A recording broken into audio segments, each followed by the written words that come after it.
नमस्कार दर्शकों, यूट्यूब के मेरे चैनल में आप सबका स्वागत है। आज मैं वीडियो लेकर आई हूँ तुला लगन व वृश्चिक राशि के लिए वर्ष 2025 का वार्षिक राशिफल। सबसे पहले आपको नववर्ष की बधाई कि वर्ष 2025 आपका शुभ जाए, आपकी सारी मनोकामनाएं पूरी हों और माता रानी की कृपा आपके पूरे परिवार पर बनी रहे। अब हम सबसे पहले समझते हैं कि तुला लगन व वृश्चिक राशि का क्या अर्थ है। यह आपकी लगन कुंडली है। पहले भाव में 7 नंबर लिखा है, इसका अर्थ है आपका तुला लगन। चंद्रमा दूसरे भाव में बैठा है 8 नंबर में, इसका मतलब वृश्चिक राशि। यानी आपका कॉम्बिनेशन अगर तुला लगन व वृश्चिक राशि का बनता है तो आप ये वीडियो देखकर लाभ उठा सकते हैं। ग्रहों की स्थिति देखें तो तुला लगन में वर्ष के आरंभ में शनि महाराज जो है कुंभ राशि में चल रहे होंगे और मार्च 2025 से वो छठे भाव में आ जाएंगे, जहां का वो शुभ फल देते हैं। राहु वर्ष के आरंभ में मीन राशि में चल रहे होंगे और 30 मई से वो पंचम में आ जाएंगे और केतु लाभ भाव में। लाभ भाव का केतु अच्छा फल देता है। वर्ष के आरंभ में देवगुरु बृहस्पति अष्टम में होंगे और 14 मई से भाग्य भाव में आ जाएंगे, जहां का शुभ फल देते हैं, और 20 अक्टूबर से दशम में। वृश्चिक राशि में बात करें तो वृश्चिक राशि पर अभी शनि की ढैया चल रही है, लेकिन जैसे ही 29 मार्च 2025 को शनि महाराज कुंभ राशि को छोड़कर मीन राशि में प्रवेश करेंगे, वृश्चिक राशि पर शनि की ढैया खत्म हो जाएगी 29 मार्च 2025 को। राहु जो अभी तक मीन में चल रहे थे वो कुंभ में आ जाएंगे 30 मई को, और केतु आ जाएंगे, कुंभ राशि आ जाएगी चौथे भाव में और केतु आ जाएंगे दशम में। वर्ष के आरंभ में देवगुरु बृहस्पति होंगे सप्तम में और 14 मई के बाद हो जाएंगे अष्टम में और 20 अक्टूबर के बाद आ जाएंगे भाग्य भाव में। तो ये ग्रहों की स्थिति है। सबसे इंपॉर्टेंट बात कि अगर आपका तुला लगन व वृश्चिक राशि है तो वृश्चिक राशि पर शनि की ढैया समाप्त हो जाएगी 29 मार्च 2025 को। अब हमारे सामने पहला प्रश्न आता है कि हम तुला लगन व वृश्चिक राशि के जातक हैं और कैरियर से जुड़ा हमें कोई भी महत्वपूर्ण निर्णय लेना है, तो उसके लिए हमारे पास शुभ समय क्या है। वो शुभ समय आपका निकल कर आता है 14 मई से लेकर 4 दिसंबर 2025 के बीच में। यानी आपको कैरियर से जुड़ा कोई भी निर्णय लेना है तो 14 मई से 4 दिसंबर के बीच में लीजिए। ये वो समय होगा जब आपको कैरियर में नए अवसर मिल सकते हैं। अगर आप लंबे समय से जॉब बदलने का सोच रहे थे तो जॉब बदल सकते हैं। वर्तमान जॉब में आपकी प्रमोशन हो सकती है और इस वर्ष आपकी नौकरी में किसी प्रकार के बदलाव का संकेत है। अगर आप सरकारी नौकरी में हैं तो आपका ट्रांसफर भी हो सकता है।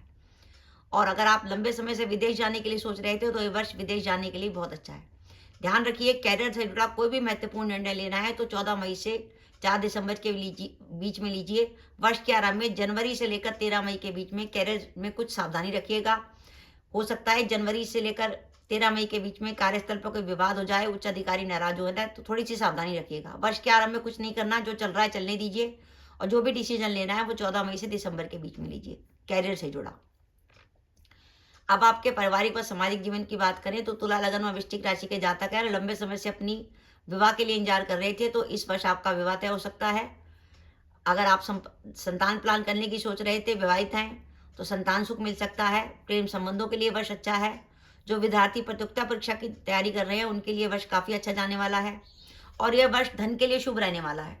यानी इस वर्ष आपकी इनकम में बढ़ोतरी होगी और आपकी जो फाइनेंशियल पोजीशन है वो स्ट्रांग होगी।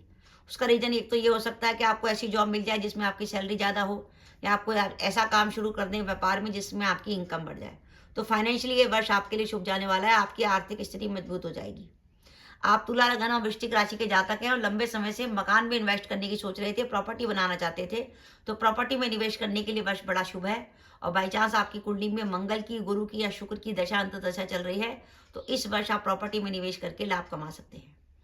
अगर आप राजनीति के क्षेत्र में हैं, पॉलिटिक्स में सक्रिय हैं, तो ये वर्ष आपके लिए शुभ जाने वाला है।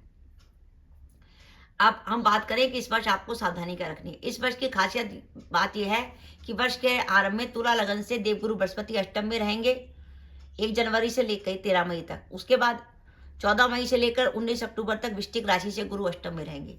अष्टम का गुरु जो है पुलिस केस व कोर्ट केस के लिए बहुत खराब होता है। तो ध्यान रखिए, इस वर्ष अगर आपके कोई कोर्ट केस की डेट आती है तो आपको सावधानी बरतनी है, उसमें आपके लिए कुछ नेगेटिविटी हो सकती है। और इस वर्ष व्यर्थ के लड़ाई झगड़े से अपने को दूर रखें। आपस में कोई लड़ाई झगड़ा ना करें। कई बार होता है हमारी जरा से किसी से कोई लड़ाई हो जाती है, हम उसको फौरन पुलिस तक ले जाते हैं, एफआईआर वगैरह लॉन्च कर दवा देते हैं। वो ना करें। अगर आपने किसी भी झगड़े को बढ़ावा दिया तो वो आपके ऊपर उल्टा पड़ जाएगा। और बाई चांस आपकी गुरु की महादशा या गुरु की अंतर्दशा चल रही है तो विशेष रूप से सावधान हो जाइए, क्योंकि जिस ग्रह की महादशा या अंतर्दशा चल रही है अगर वो गोचर में अष्टम में आ जाए तो वो आपको नुकसान पहुंचा सकता है। तो इस वर्ष आपको सावधानी रखनी है। तो कोर्ट केस में कोई नेगेटिविटी और आपको किसी प्रकार के लड़ाई झगड़े से दूर रहना है, जिससे पुलिस केस वगैरह से आप बचे रहें। ये वर्ष माता पिता के स्वास्थ्य को लेकर चिंता दिखा रहा है। अगर आपके माता पिता की हेल्थ खराब रहती है तो उनके स्वास्थ्य का विशेष रूप से ध्यान रखिएगा। और इस वर्ष आपके खर्चे अधिक होंगे, जिसके कारण आपको सेविंग में परेशानी रहेगी। और इस वर्ष काम तो आपके चलेंगे, कैरियर भी आपका चलता रहेगा, लेकिन कई बार मन आपका शांत रहेगा, क्योंकि गुरु जो है अष्टम में रहेंगे। अष्टम का गुरु दो बातों के लिए खराब माना जाता है। एक तो मन को अशांत करता है, और आपका अष्टम का गुरु आपकी वाणी को ऐसा बना देता है कि आपके मुंह से कई बार ऐसी बात निकल जाती है कि आपके आसपास के लोग नाराज हो जाते हैं। तो आप देखेंगे इस वर्ष में आपके कुछ रिश्तेदारों से आपके संबंध टूट सकते हैं, आपके नजदीकी दोस्त आपसे दूर हो सकते हैं। दूसरा, आपका मन अशांत रहेगा, कई बार आप नाराज होकर किसी से कुछ कह भी सकते हैं। दूसरा, एक अपनी हेल्थ का ध्यान रखिएगा, विशेषकर अगर आपकी गुरु की महादशा या गुरु की अंतर्दशा चल रही है, क्योंकि अष्टम का गुरु हेल्थ से जुड़ी प्रॉब्लम देता है। अगर आप ऑलरेडी किसी बीमारी से पीड़ित हैं तो अपनी हेल्थ का विशेष रूप से ध्यान रखिएगा, क्योंकि तुला लगन के लिए गुरु को षष्ठेश कहा गया है। अब षष्ठेश आपका अष्टम में चलेगा तो हेल्थ की प्रॉब्लम आपको देगा, कुछ ना कुछ प्रॉब्लम आपको इस वर्ष रहेगी। तो इसलिए इसे अपना चेकअप वगैरह कराते रहिएगा। और इस वर्ष कार्यस्थल पर हमेशा वाद विवाद से दूर रहिएगा। कभी भी कोई बात हो जाए, चुप शांति से उस बात को निपटा दीजिए। आपने किसी बात को अगर आगे बढ़ाया तो वो आपके लिए नेगेटिव हो सकती है। तो मेरा ये मानना है, अगर आप तुला लगन व वृश्चिक राशि के जातक हैं तो वर्ष 2025 आपके लिए 58% तक बढ़िया जाने वाला है। हमें इस वर्ष रेमेडी क्या करनी है? देखिए, इस वर्ष एक रेमेडी करनी है हमें। वृश्चिक राशि से राहु रहेंगे आपके चौथे भाव में। चौथे भाव का राहु जो है वो मन को अशांत करता है, रात की नींद में बाधा पहुंचाता है। तो राहु की रेमेडी के तौर पर आपको बुधवार या शनिवार को बहते हुए पानी में कोयले प्रवाहित करने हैं। और इसके अलावा राहु की रेमेडी के तौर पर हर बुधवार को 4 मूली का दान कर सकते हैं। उसके हरे पत्ते हटा लीजिएगा, सफेद हिस्सा दान करना है। इस वर्ष गुरु जो है नेगेटिव रहने वाला है। पहले तुला लगन से अष्टम में रहेगा, फिर वृश्चिक राशि से अष्टम में रहेगा। तो गुरु की रेमेडी जरूर करनी है। एक तो पूरे वर्ष भर गाय को रोटी खिलानी है, और हर गुरुवार को भीगी हुई चने की दाल गाय को खिलाइए। और गुरु से जुड़ी वस्तु का दान करिए, जैसे पीला कपड़ा, चने की दाल, हल्दी वगैरह। तो ये 2 काम आपको रेगुलर करने हैं। और केतु की रेमेडी के तौर पर, अगर आपको लगे कि केतु से कोई प्रॉब्लम आ रही है आपको, वैसे केतु से प्रॉब्लम आएगी नहीं, क्योंकि वृश्चिक राशि से केतु दशम में चल रहा है और तुला लगन से लाभ भाव में चल रहा है। बाई चांस आपकी केतु की दशा अंतर्दशा होगी तो केतु आपको लाभ देने वाला है। तो केतु से कोई परेशानी नहीं है। आपको राहु और गुरु की रेमेडी करनी है। ध्यान रखिए, आपकी वृश्चिक राशि पर शनि की ढैया खत्म हो गई है। तो शनि की ढैया खत्म होने का मतलब है कि कामों की गति तो आपकी बढ़ेगी। अभी तक काम जो आपके रुके हुए थे उनको गति बढ़ जाएगी। कैरियर में आपको नए अवसर मिलेंगे, और जो आपके काम रुके हुए थे वो आपके काम होने शुरू हो जाएंगे। तो तुला लगन व वृश्चिक राशि के लिए वर्ष 2025 58% तक बढ़िया जाने वाला है। आपको मेरा वीडियो कैसा लगा प्लीज़ कमेंट बॉक्स में कमेंट करके बताइएगा। इसके साथ ही अगर आप मेरे चैनल पर पहली बार आए हैं और आपने मेरे चैनल को अभी तक सब्सक्राइब नहीं किया तो कृपया मेरा चैनल सब्सक्राइब कर दें। साथ ही बेल आइकन को भी दबा दें, जिससे जब भी मैं अपने वीडियो अपलोड करूँ उसके नोटिफिकेशन आपको मिल जाए और आप मेरा वीडियो देख सकें। इसके साथ ही नमस्कार दर्शकों, जय माता दी।